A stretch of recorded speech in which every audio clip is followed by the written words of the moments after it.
सौभाग्य से राजस्थान का सबसे बड़ा मंडल 21 वार्ड हुआ करते थे उस समय, उसका मेरे को अध्यक्ष पद की जिम्मेवारी दी गई।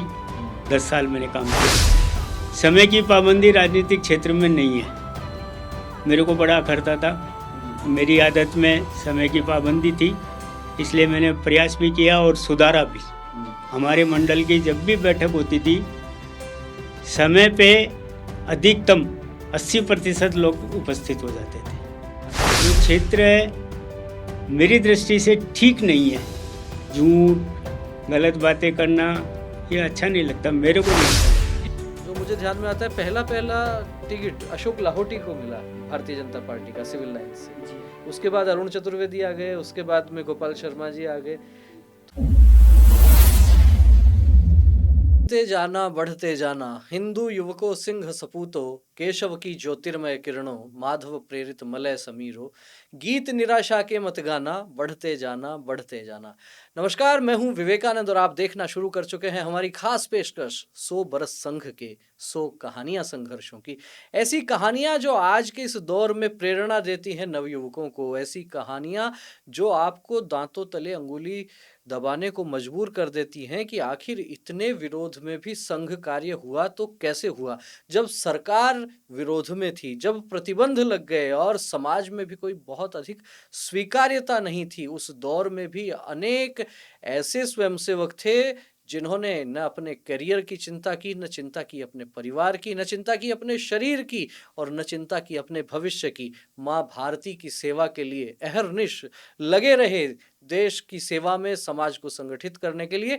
ऐसे ही एक व्यक्तित्व आज हमारे स्टूडियो में पधारे हैं, श्रीमान दिनेश जी शाह। दिनेश जी, बहुत बहुत स्वागत है आपका। नमस्कार। दिनेश जी, सबसे पहले जानना आपसे ये चाहेंगे कि आखिर संघ से पहला परिचय कब हुआ, कहाँ हुआ, किस तरह हुआ आपका?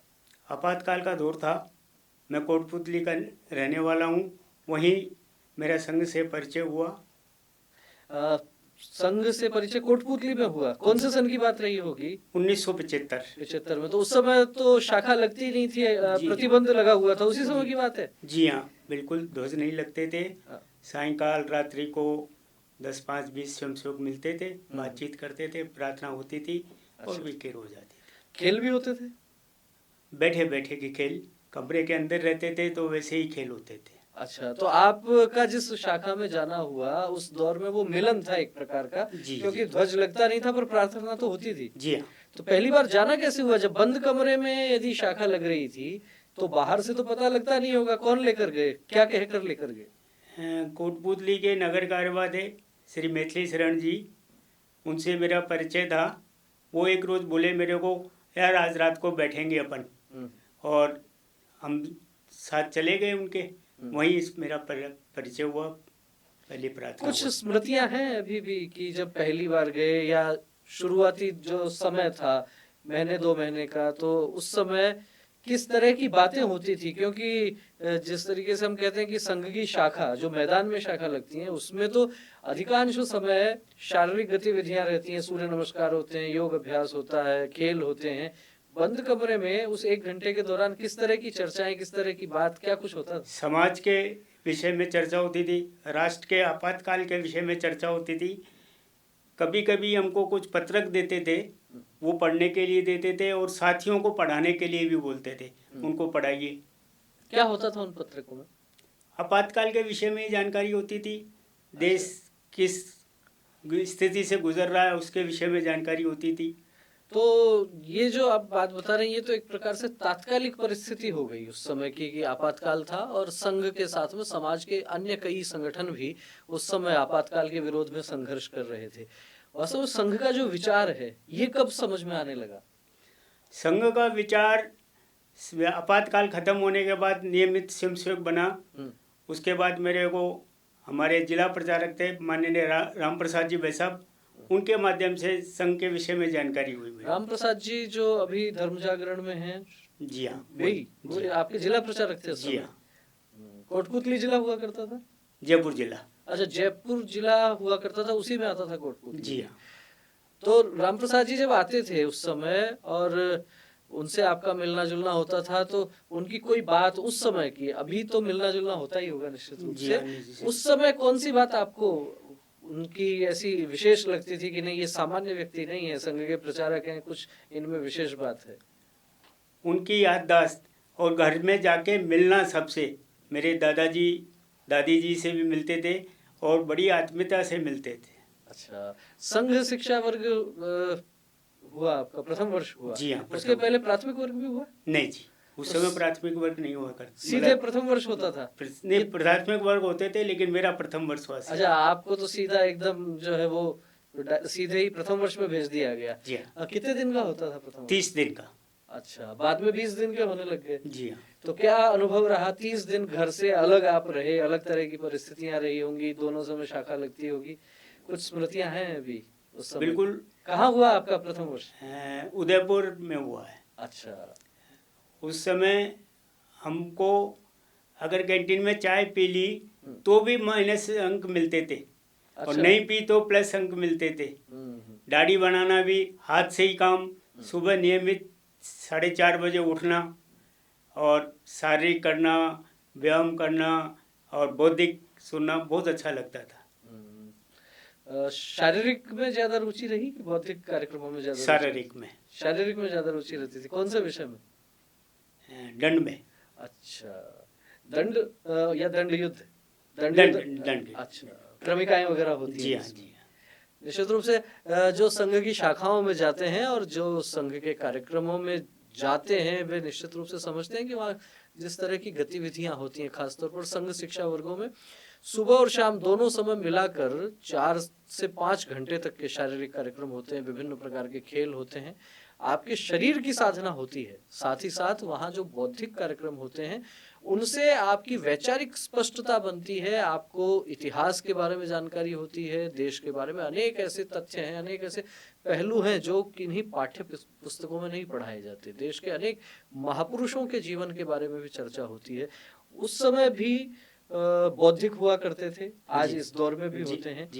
30 दिन रहे, 30 बौद्धिक आपने सुने होंगे। जी हाँ। कोई एक ऐसे कार्यकर्ता पदाधिकारी का नाम ऐसा ध्यान में आता है कि जिनके बौद्धिक ने अंदर तक झकझोर दिया हो? माननीय ब्रह्मदेव जी वैसा। अच्छा, क्या विषय था, कुछ ध्यान में ऐसा?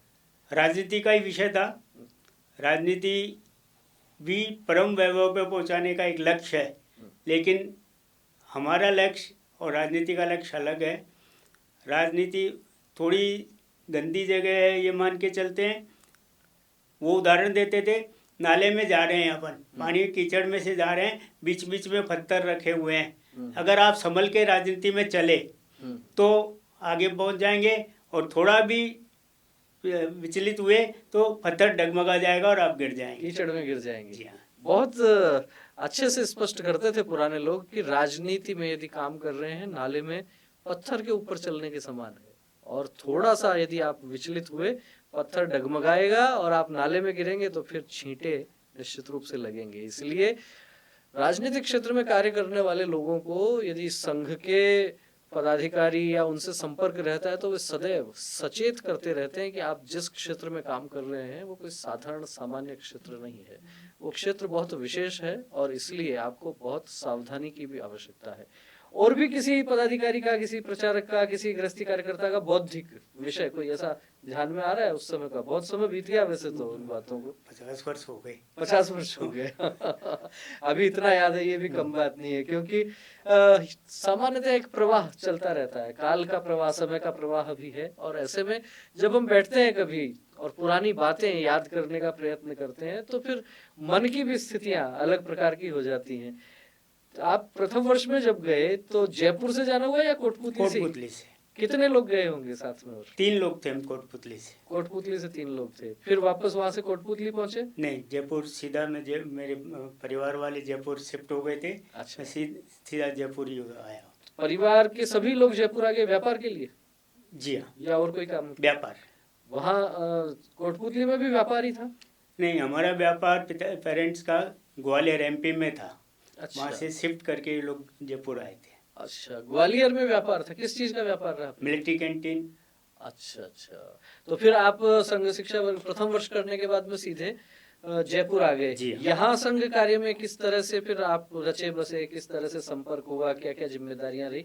आराम से थोड़ा सा ये विस्तार से विषय हो जाए कि, क्योंकि सामान्यतः ये कहा जाता है कि संघ शिक्षा वर्ग होने के बाद में जिम्मेदारियां खास तौर पर दी जाती है, आप निपुण होकर आते हैं वहां से। जी, मेरे को माननीय अस्थिमल जी विभाग प्रचारक थे, उन्होंने सायं भाग का काम दिया। सायं भाग कार्रवाई जयपुर शहर को 4 नगरों में बांटा था। अच्छा, केवल 4 नगर थे उस समय? जी हाँ। अब मेरे को लगता है शायद अब तो 29 नगर 29 नगर हो गए। जी हाँ। उस समय 4 नगर थे, एक नगर का सायं भाग कार्रवाई। 1/4 जयपुर की जिम्मेदारी थी आपके जी हाँ। पास। जी, फिर क्या क्या जिम्मेदारियां रही, कैसे क्या अनुभव रहे उस समय के? उसके बाद मैं व्यापार की दृष्टि से आसाम चला गया, 4-5 साल आसाम में रहा।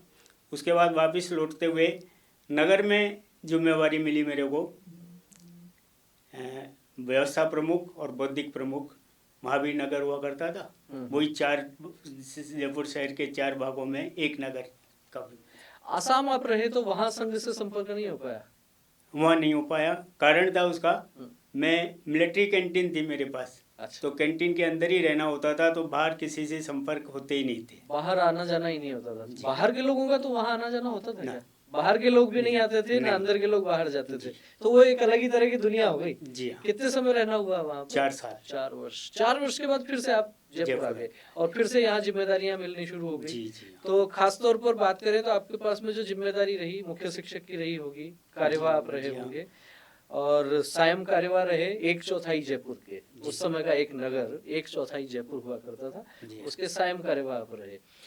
फिर व्यवस्था प्रमुख रहे। जी हाँ, वो 1/4 नगर जयपुर शहर का। और बौद्धिक प्रमुख भी रहे। जी हाँ। तो ये जो अलग अलग जिम्मेदारियां रही, बौद्धिक प्रमुख, व्यवस्था प्रमुख, मुख्य शिक्षक, कार्यवाह, सायं कार्यवाह, इनमें कौन सी जिम्मेदारी ऐसी रही जिसमें बहुत आनंद आया हो कि हाँ नहीं, मेरे मन के अनुकूल यही काम है?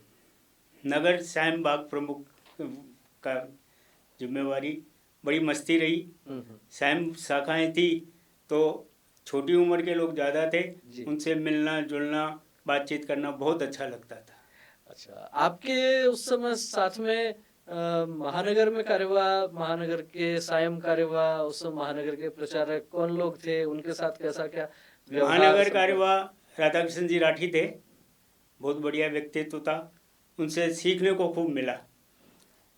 हमारे महानगर का प्रचारक डॉक्टर दीपक शुक्ला जी थे, बहुत बढ़िया व्यक्तित्व था और बिल्कुल आत्मीयता की तरह से रहते थे वो।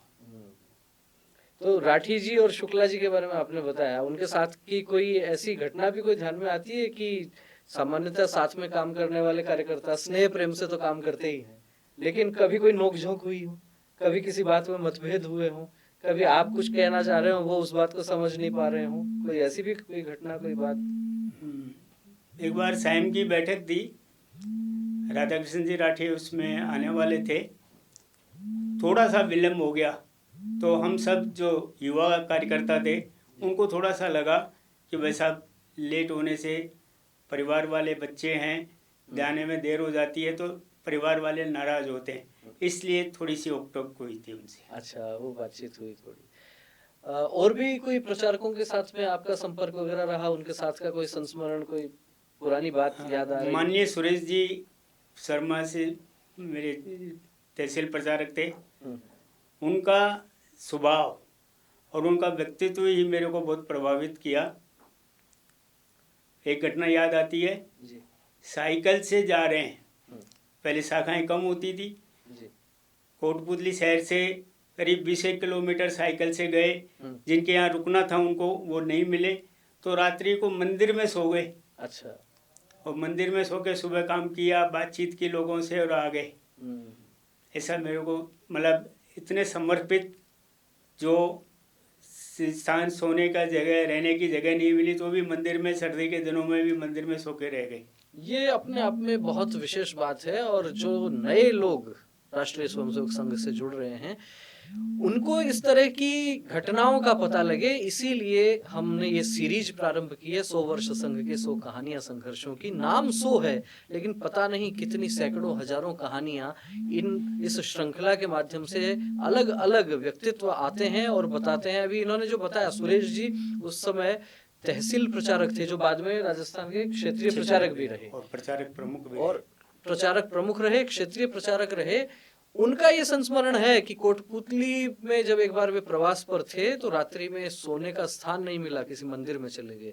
जो लोग सोचते हैं कि आखिर संघ की शक्ति, संघ की ताकत कैसे बढ़ गई, ऐसे हजारों लाखों कार्यकर्ताओं के समर्पण के कारण संघ बढ़ा है। आज भले अनेक राज्यों में सरकारें दिखती होंगी, केंद्र में सरकार दिखती होगी और सरकार और सत्ता में बैठे हुए अधिकारी और नेताओं से निकटता भी दिखती होगी, लेकिन नींव की ईंट बने हुए लोग और जिन्होंने न खाने की चिंता की, न परिवार की न अपने तन की चिंता उनको रही, बस मन लगा रहा माँ भारती की सेवा में। और उसके लिए एक प्रकार से हम कह सकते हैं कि इस तरह के भाव उनके मन में गुनगुनाते रहे कि मन मस्त फकीरी धारी है, बस एक ही धुन जय जय भारत, जय जय भारत। सुंदर सपने नव आकर्षण सब छोड़ चले, मुख मोड़ चले, वैभव महलों का क्या करना, सोते सुख से आकाश तले, साधन की ओर न ताकेंगे, कांटों की राह हमारी है, मनमस्त फकीरी धारी है, बस एक ही धुन जय जय भारत। ये जय जय भारत की जो धुन थी, यही प्रेरित करती थी उस दौर में कार्यकर्ताओं को। आपने बहुत ही शानदार ये अनुभव बताया, बहुत ही प्रेरणादायक संस्मरण बताया कि प्रचारक होते हुए और किस तरह से रुकने का स्थान है। उस दौर में तो कार्यकर्ता भी बहुत कम थे, घर परिवारों में रुकने की व्यवस्था भी कहीं कहीं हो पाती थी, भोजन की भी बहुत कभी कभार ही व्यवस्था हो पाती थी।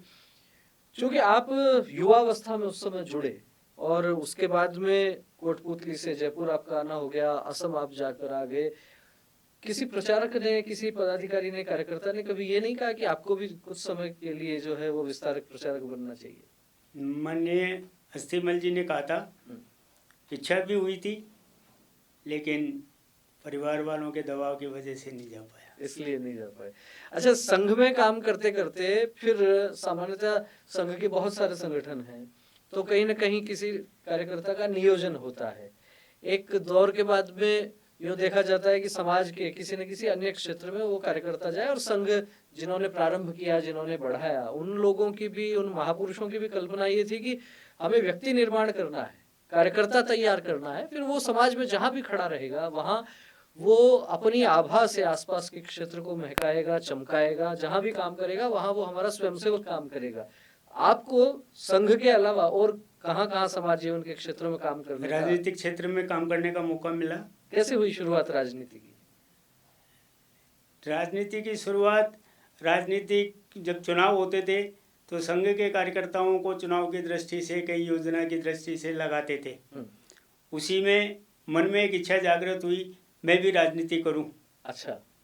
और माननीय संघ चालक जी से बातचीत की मैंने, उन्होंने अनुमति दी और मैंने पार्षद का चुनाव लड़ा और विजय ही प्राप्त की। कौन से सन की बात है? 1999 में पार्षद का चुनाव लड़ा। पहली बार 99 में चुनाव लड़ा आपने और पहली बार में जीत गए? जी हाँ। फिर दोबारा और चुनाव लड़ा एक बार? जी, 2004 में लड़ा। अच्छा, 4 में और चुनाव लड़ा। और फिर संगठन में भी जिम्मेदारी रही बीजेपी? जी हाँ, मैं विधानसभा क्षेत्र का अध्यक्ष, उस समय विधानसभा क्षेत्र मंडल हुआ करता था, आज तो मंडल विधानसभा के 4-5 हो गए। उस समय एक विधानसभा क्षेत्र, एक मंडल बोलते थे उसको। एक मंडल बोलते। संगठन की दृष्टि से वो जो मंडल अध्यक्ष होता था वो उस विधानसभा क्षेत्र का मालिक होता था। तो सिविल लाइंस मंडल रहा आपका? हाँ, सिविल लाइंस मंडल रहा। और सौभाग्य से राजस्थान का सबसे बड़ा मंडल 21 वार्ड हुआ करते थे उस समय। अच्छा। उसका मेरे को अध्यक्ष पद की जिम्मेवारी दी गई। 10 साल मैंने काम किया उसमें। 10 वर्ष मंडल अध्यक्ष रहे? जी हाँ। सीधे सीधे संघ में काम किया आपने और फिर राजनीतिक क्षेत्र में आ गए। वहां भी नित्य प्रति मिलना जुलना होता था शाखा में और बैठकें वहां भी होती थी, यहाँ भी होती हैं। क्या कुछ अंतर महसूस हुआ? जी, समय की पाबंदी राजनीतिक क्षेत्र में नहीं है। मेरे को बड़ा अखरता था, मेरी आदत में समय की पाबंदी थी, इसलिए मैंने प्रयास भी किया और सुधारा भी। हमारे मंडल की जब भी बैठक होती थी, समय पे अधिकतम 80% लोग उपस्थित हो जाते थे। अच्छा, नहीं तो सामान्यतः देरी से आने का स्वभाव रहता है राजनीतिक क्षेत्र में। पर चूंकि कोई संघ का कार्यकर्ता, जैसा मैं अभी निवेदन कर रहा था कि संघ का कार्यकर्ता जहां जाएगा वहां वो अपनी एक विशिष्ट पहचान वो बता देता है अपने कर्म से, अपने व्यवहार से। तो राजनीतिक क्षेत्र में यदि किसी बैठक का समय 1 बजे का दिया है तो लोग सामान्यतः 2 बजे तक, 2:15 बजे तक पहुंचते होंगे। लेकिन दिनेश जी का ये कहना है कि चूंकि संघ की शाखा में इनका जाना आना बराबर रहा, इसलिए शाखा यदि सुबह 6 बजे लगनी है तो 6 बजे ही लगनी है, उसमें 6 बज के 1 मिनट 2 मिनट नहीं होता। और पूरे देश भर में ऐसे अनेक उदाहरण हैं कि संघ के कार्यकर्ताओं को देखकर लोग अपनी घड़ी का समय मिलाते थे। ये एक प्रामाणिकता और समय के प्रति पाबंदी वाला जो भाव है वो संघ के कार्यकर्ताओं में अक्सर देखने को मिलता है, और वही काम इन्होंने राजनीतिक क्षेत्र में कार्य करते हुए भी किया। 10 वर्ष मंडल अध्यक्ष रहे जी हाँ। और उस दौरान अलग अलग जो है वो लोगों ने चुनाव भी लड़े होंगे, अलग अलग विधायकों के या विधायक प्रत्याशियों के साथ भी आपको काम करने का अवसर मिला होगा। सिविल लाइंस की बात करें तो मुझे लगता है कि पहले बनी पार्क विधानसभा क्षेत्र हुआ करता था 2003 तक। 2008 में परिसीमन हुआ और उस समय फिर ये विधानसभा क्षेत्र सिविल लाइंस के नाम से हुआ। तो उस समय जो मुझे ध्यान में आता है, पहला टिकट अशोक लाहोटी को मिला भारतीय जनता पार्टी का सिविल लाइंस से। जी हाँ। उसके बाद अरुण चतुर्वेदी आ गए, उसके बाद में गोपाल शर्मा जी आ गए। तो 3 कार्यकर्ता तो ये सीधे सीधे हो गए भाजपा के, जिनके साथ काम करने का आपका अनुभव रहा। कुछ बता पाएंगे तीनों के बारे में, अलग अलग क्या कुछ, या बिना नाम के बताना चाहें तो वो भी आपका स्वागत है, जैसे आप कंफर्टेबल हो। किसकी क्या खास बात आपको लगी? अशोक लाहोटी की विशेषता ये थी, हर कार्यकर्ता को पहचानते थे, बातचीत करते थे, दुख सुख में साथ आते थे। माननीय अरुण जी बहुत बढ़िया कार्यकर्ता हैं, लेकिन कार्यकर्ताओं को पहचान करने में उनकी थोड़ी सी कमी रही। गोपाल जी शर्मा नए हैं, मैं राजनीतिक क्षेत्र में काम नहीं कर रहा, इसलिए ज़्यादा अनुभव नहीं है।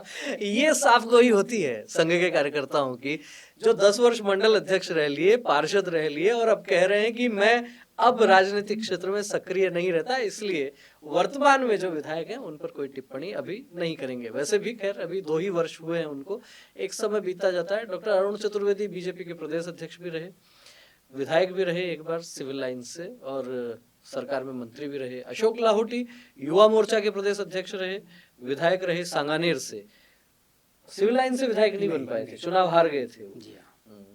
सिविल लाइंस क्षेत्र एक तरीके से आपकी भी आपका कर्म क्षेत्र है। आप 10 वर्ष मंडल अध्यक्ष रहे, अनेक लोगों को चुनाव आपने लड़वाया। भारतीय जनता पार्टी से लगभग ये देखने को आ रहा है कि हर बार यहाँ प्रत्याशी बदल दिया जाता है। कांग्रेस पार्टी से जहां तक मुझे लगता है प्रताप सिंह खाचरियावास एकमात्र उम्मीदवार, लगातार वही चले आ रहे हैं। वहां एक ही व्यक्ति है, यहाँ तीसरे व्यक्ति तीसरे टर्म में हम देख रहे हैं, और आगे का कुछ कहा नहीं जा सकता। ये जो इतना अंतर है, इसको लेकर क्या कहेंगे आप?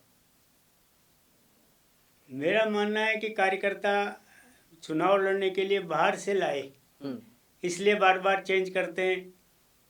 पार्टी का अनुभव रहा होगा, कुछ गलत अनुभव भी हो सकता है जी, इसलिए बाहर से लाएगा मतलब आपके विधानसभा क्षेत्र से बाहर के हैं। हाँ, लेकिन है जयपुर शहर के ही हाँ सारे लोग तो करीब करीब जी। तो इस बात का भी क्या आपके क्षेत्र में, चूंकि आप तो घर घर तक जाते हैं, इस बात का भी क्या भाजपा के कार्यकर्ताओं के मन पर कोई असर होता है कि जिस व्यक्ति को अभी टिकट दिया गया है उसका मूल निवास स्थान क्या है, वो इस क्षेत्र से बाहर की परिधि में रहते हैं या इस क्षेत्र के भीतर रहते हैं? क्या ये चर्चा का विषय बनता है चुनाव के समय?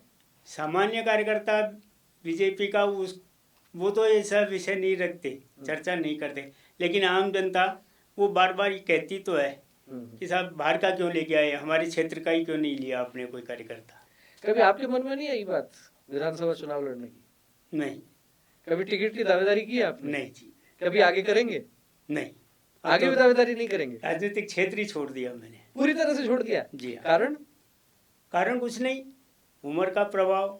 अच्छा, फिर जो क्षेत्र है मेरी दृष्टि से ठीक नहीं है, झूठ गलत बातें करना ये अच्छा नहीं लगता, मेरे को नहीं अच्छा लगता। ये कितने वर्ष तो आपने काम किया राजनीतिक क्षेत्र में, और उसके बाद में आपका जो है वो मन वो विचलित होने लग गया, आखिर ये इतना परिवर्तन कैसे हो गया? शंका स्वयंसेवकों इसलिए ये मन में परिवर्तन हो गया। बहुत से लोग कहते हैं राजनीतिक क्षेत्र को काजल की कोठरी में कैसो ही सयान हो जाए, काजल को दाग भाई लागे रे लागे।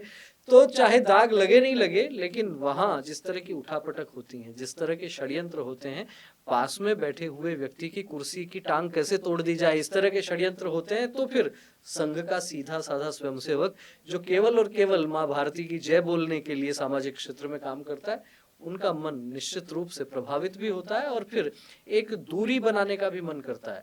दूसरी तरफ वे राजनेता भी दिखते हैं जो आखिरी सांस तक कुर्सी छोड़ना नहीं चाहते, पद छोड़ना नहीं चाहते और कैसे भी करके अपना प्रभाव बना रहे। लेकिन दिनेश जी शाह जयपुर में हैं और जयपुर में ही एक ऐसे संघ के वरिष्ठ कार्यकर्ता हुए, राजनीतिक क्षेत्र में भी शिखर तक पहुंचे। बहुत से लोग जानते होंगे भारतीय जनता पार्टी के प्रदेश अध्यक्ष भी रहे भंवरलाल जी शर्मा। लंबे समय तक वे भी राजनीति में रहे, मंत्री भी रहे, प्रदेश अध्यक्ष भी रहे, लेकिन एक समय ऐसा आया कि जब उन्होंने राजनीति छोड़ी और फिर से राष्ट्रीय स्वयंसेवक संघ में जिम्मेदारी लेकर उन्होंने काम किया और जहां तक मुझे जानकारी है वे क्षेत्र के संपर्क प्रमुख बने थे। तो ऐसे बहुत कम उदाहरण देखने को मिलते हैं। कोई ऐसी विशेष कोई घटना तो नहीं हो गई कि जिसके कारण मन विचलित हुआ? नहीं तो राजनीति में षड्यंत्र तो बहुत होते रहते हैं, उठापटक खूब होती है, आलोचना भी होती है। ये वापस पीछे आने के पीछे कोई घटना तो नहीं ऐसी? नहीं, कोई घटना नहीं हुई। मेरा मन ने मना कर दिया कि साहब नहीं, गलत जगह है, अच्छा। नहीं जाना चाहिए, बस इसीलिए तो अब संघ में तो सक्रियता रहती है? जी हाँ, नियमित। शाखा जाते हैं? जी हाँ, कितने समय से जा रहे हैं? शुरू से जा रहा हूँ। तो कभी बीच में कोई ऐसे ब्रेक वाला मामला यूं नहीं आया कभी? ये जो 50 वर्ष की जो संघ की यात्रा है आपकी, इसमें यदि आसाम जाने को छोड़ दें, उसके अतिरिक्त जब आप सामान्य परिस्थितियों में जयपुर में ही हैं तो नियमित शाखा जाते हैं? जी हाँ, बिल्कुल। नित्य प्रति प्रार्थना होती है? अभी पौने 8 बजे, हाँ। मैं तो मतलब 6:30 बजे प्रार्थना होती थी, तब भी नियमित था और समय पे। हाँ हाँ, ये ये एक बहुत बड़ी बात है। देखिए, जो लोग कहते हैं कि आप साधना किसे कहते हैं, साधना इसे ही कहते हैं कि चाहे जैसी स्थिति परिस्थिति हो, जब आपने तय कर लिया कि मुझे रोज शाखा में जाना है, रोज प्रार्थना करनी है, बहुत कोई विकट परिस्थिति हो, आप उस समय जयपुर में नहीं हो, आप कहीं बाहर हो तो बात अलग है, लेकिन अपने ध्येय के प्रति निष्ठा, ध्येय के प्रति दृढ़ता यदि ये सीखनी है, ये संघ के कार्यकर्ताओं से, कर्मठ कार्यकर्ताओं से, प्रामाणिक कार्यकर्ताओं से सीखी जा सकती है। मैं कर्मठ और प्रामाणिकता शब्द पर विशेष रूप से जोर दे रहा हूँ, इसलिए दे रहा हूँ क्योंकि संघ का शताब्दी वर्ष चल रहा है। संघ को 100 वर्ष हो गए हैं। जी हाँ, किसी भी संगठन को 100 वर्ष तक चला पाना कोई आसान काम नहीं होता और 100 वर्ष का इतना बड़ा कालखंड होता है कि जिसमें बहुत सारे परिवर्तन भी हो जाते हैं। 50 वर्ष से आप खुद इस विचार यात्रा के साक्षी हैं। उस दौर में और आज के इस दौर में कुछ बड़े परिवर्तन आपको दिखते हैं? नहीं, कुछ नहीं, नियमित जाना है, पहला शर्त है। प्रार्थना होनी चाहिए, दूसरी शर्त है, बस जरूरी है, और इसमें कोई परिवर्तन नहीं है। काम में तो बहुत परिवर्तन हो गए हैं, लेकिन पहले सीधा मिलना जुलना था, संपर्क था। जैसे आपने भी थोड़ी देर पहले बताया कि सुरेश जी को स्थान नहीं मिला, मंदिर में सो गए। अब पिछले 15 वर्षों में, 20 वर्षों में क्या ये कल्पना की जा सकती है कि संघ के प्रचारक को स्थान नहीं मिले और उसको कहीं रुकने के लिए? तो संघ बहुत बढ़ गया है, सब जगह हमारे स्वयंसेवक हैं, साधन है, कोई दिक्कत नहीं है। अच्छा, संघ ने बहुत से अभियानों को भी समर्थन दिया, बहुत से अभियान चलाए भी, आंदोलन भी चलाए। किसी आंदोलन या अभियान में आपकी कोई भूमिका रही कभी? बिल्कुल रही। जैसे अभी हिंदू सम्मेलन चल रहे हैं, 100 जी। वर्ष में पूरे सम्मेलन चल रहे हैं, तो एक बस्ती का प्रमुख के नाते मेरे को जिम्मेवारी दी थी और हमारे प्रयास बहुत बढ़िया रहे, सफल कार्यक्रम रहा। कार्यक्रम हो गया आपका हिंदू सम्मेलन? कौन सी बस्ती में हुआ? सरदार पटेल बस्ती। कितने संख्या रही होगी लगभग? 500 संख्या रही। 500 की संख्या। क्या क्या किस तरह के कार्यक्रम हुए उसका? शोभा यात्रा निकाली थी, सांस्कृतिक कार्यक्रम किया था जी, और बौद्धिक वर्ग रखा था। अभी इस समय विराट हिंदू सम्मेलन हो रहे हैं, संघ की तरफ से नहीं हो रहे हैं, हो रहे हैं सर्व हिंदू समाज की ओर से। उसमें सीधे सीधे राष्ट्रीय स्वयंसेवक संघ का कहीं आपको बैनर नहीं दिखेगा, लेकिन जैसा कि लोग जानते हैं संघ क्या करता है, संघ कार्यकर्ता निर्माण करता है।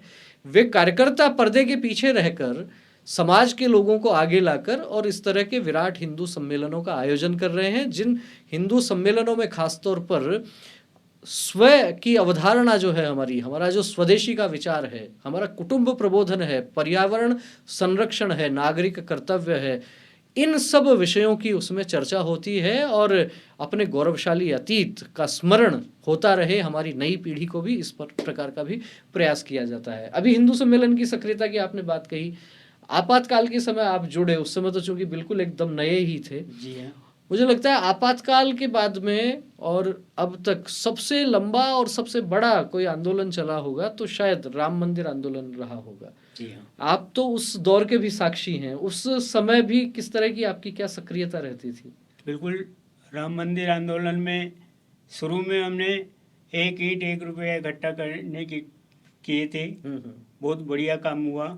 उसके बाद राम यात्रा माननीय आडवाणी जी ने निकाली थी जी। उसमें सक्रियता रही। हमारे इधर सोडाला में उनका रथ आना था जी। मेरे को याद है, स्मरण भी है। माननीय अस्ति जी भाई साहब 2 घंटे पहले आके सारी व्यवस्थाएं देखी थी। अच्छा। 2 घंटे पहले आ गए थे, सारी व्यवस्था उन्होंने देखी और सौभाग्य से मेरे को ही सारी जिम्मेवारी मिली हुई थी। तो सारी चर्चा की, एक एक विषय पे चर्चा की, कितने लोग हैं, कितने लोग आएंगे, कैसा वेश रखा है, क्या क्या कार्यक्रम रखे हैं, सारी चर्चा की थी। तो वो तो यात्रा भारतीय जनता पार्टी की तरफ से यात्रा थी जी, पर उसमें भी जिम्मेदारी संघ के कार्यकर्ता संभाल रहे थे। उस समय संघ की कोई जिम्मेवारी नहीं थी मेरे पास। अच्छा अच्छा, राजनीतिक क्षेत्र में अच्छा, उस समय आप भाजपा में आ चुके थे, लेकिन संगठन की भाजपा की आपके पास जिम्मेदारी, भाजपा में आप आ गए इसलिए वो सारी चीजें देख रहे थे, लेकिन फिर भी चूंकि आंदोलन बड़ा आंदोलन था और हिंदू समाज को एकत्रित करने का आंदोलन था, तो उसमें संघ के कार्यकर्ता भी पीछे से जो संभाल करने की बात होती है, क्योंकि चेहरा संघ के कार्यकर्ता अक्सर नहीं बनते हैं और यही बात इस समय हिंदू सम्मेलनों में भी देखी जा रही है। आप बहुत अनुभव तो बहुत समेट रखा है आपने और लगता है कि उसको बाहर आने से थोड़ा सा रोक रहे हैं, क्योंकि अभी जो पिछले 20-25 मिनट से आधे घंटे से जो बात हो रही है उसमें लगता है कि मैं कोई बात छेड़ता हूँ, आप 2 लाइन बोल के और पास से निकल जाते हैं उसके। ऐसी ही बात अभी ये बात करते करते जिस तरीके से ध्यान में आई राम रथ यात्रा की, और भी कोई अनुभव किसी तरह का आपको ध्यान में आता है संघ का काम करते हुए, कि समाज में जाना हुआ हो, फिर किसी तरह का कोई विशेष अनुभव ऐसा आया हो जो आज की नई पीढ़ी के नए स्वयंसेवकों के पास जाना चाहिए? इमरजेंसी की बात है, स्वयंसेवक बने ही थे, सबको पत्रक पहुंचाना, पढ़ाना, ऐसा हमको आदेश मिला जी। तो कॉलेज विद्यार्थी थे, क्या करना, पकड़े जाएंगे, ऐसा आदेश था कि पकड़े भी नहीं जाना, काम भी करना। तो हम लाइब्रेरी में जाते और पुस्तकों के अंदर वो पत्रक रख देते थे, तो जो भी विद्यार्थी पढ़ने के लिए आता उसको मालूम पड़ जाता। फिर बाद में चर्चा करते आपस में, और यार आज मेरी पुस्तक में एक पत्रक निकला था, मेरी पुस्तक में पत्रक निकला था, मैंने भी पढ़ा, ऐसी चर्चा होती थी। आखिरी 2 प्रश्न करेंगे। संघ के बहुत से प्रचारकों के आप संपर्क में आए, कोई 3 प्रचारकों के नाम जिन्होंने आपके जीवन पर बहुत प्रभाव डाला हो, जिनसे आप प्रभावित हुए हों? सबसे पहले तो माननीय सुरेश जी भाई साहब, फिर उसके बाद अस्ति जी भाई साहब, अस्तिमल जी, राम प्रसाद जी भाई साहब।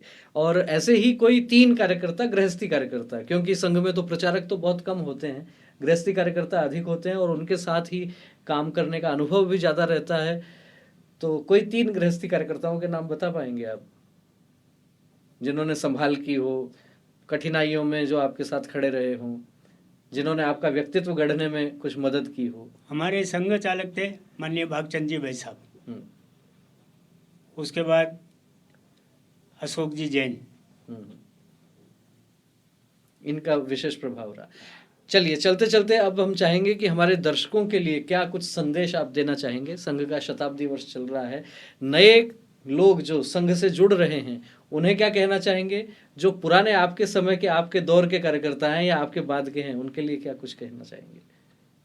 नए लोगों के लिए संघ से जुड़िए, जानकारी लीजिए, समझ आएगा और आपका व्यक्तित्व भी खूब बढ़िया हो जाएगा, ये मेरा मानना है।